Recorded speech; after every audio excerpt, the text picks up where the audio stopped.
Robert, paano nagsimula yung pag-uusap nyo? Easy to approach ba si Dirk?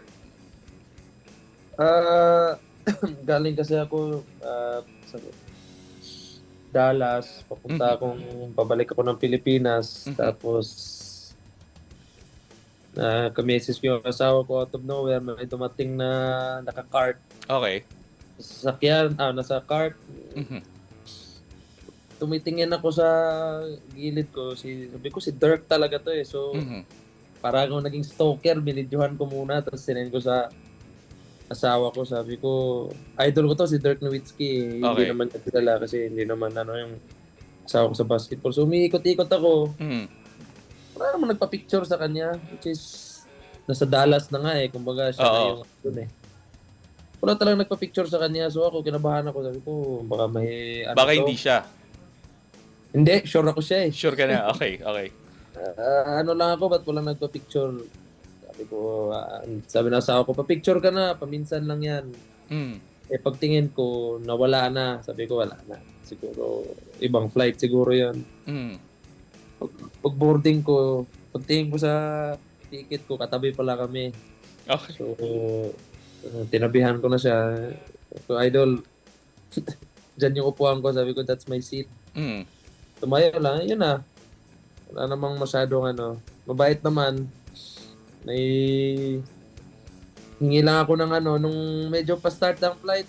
Hindi ko Okay. muna siya, kumbaga binadya. Kasi parang kita ko sa papel niya, parang naging analyst siya sa Amazon Prime eh. Okay.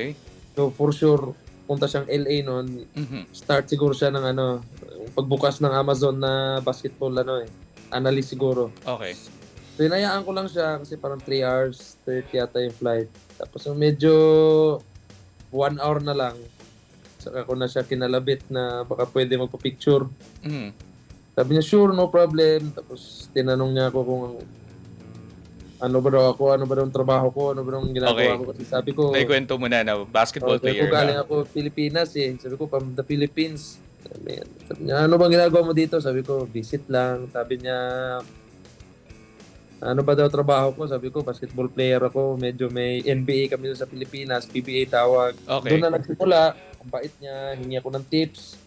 Hingi ako ng mga normal. Sabi ko sa kanya, Mhm. pasensya ka na. Pero paminsan lang yung opportunity nakatabi ka. Yo, yung Kunin isang mo na yung NBA legend. trophy. So, mabait. Siguro mga 30-40 minutes. Sobrang bait. Parang normal lang na tao. Tapos, naglanding na. Paalam siya. Paalam din ako. Tapos, yun. Pero Chamba lang siguro. hindi grabing opportunity yun. Pero Robert, ano yung tumatak sa'yo na advice sa'yo ni Dirk sa basketball? Akin na yun. Kumbaga, tago ko na yun. Hindi ko nasasabihin yun. Ang dami nagtanong sa akin. Oo.